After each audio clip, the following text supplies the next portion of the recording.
ଝିଅ ଶିକ୍ଷିତ ହେଲେ କେବଳ ପରିବାର ନୁହେଁ ବରଂ ସମଗ୍ର ସମାଜ ଶିକ୍ଷିତ ହୋଇଥାଏ।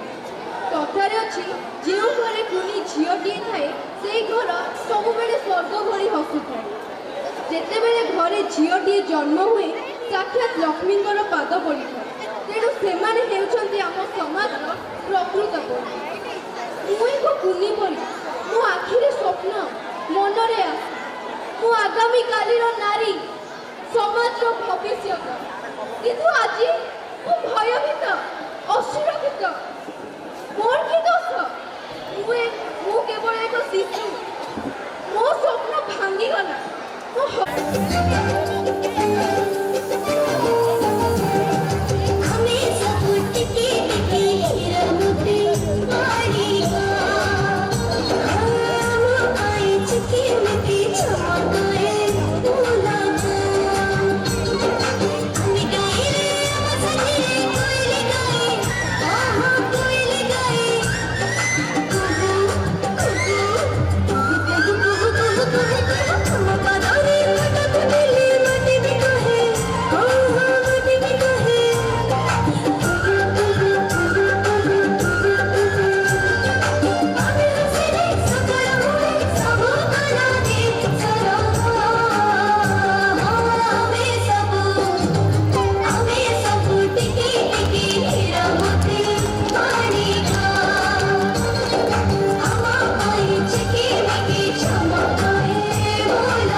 किंतु कि विडंबना परी कुशलटीए दम बदल में पिशाच मैंने नर्क जंत्रणा दे हत्या कर आज परीर हत्या सह पिशाच मैंने हत्या कर समग्र मनुष्य जातिर मानविकता को।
ନା ମୁଁ କବାଟ ଖୋଲିବିନି।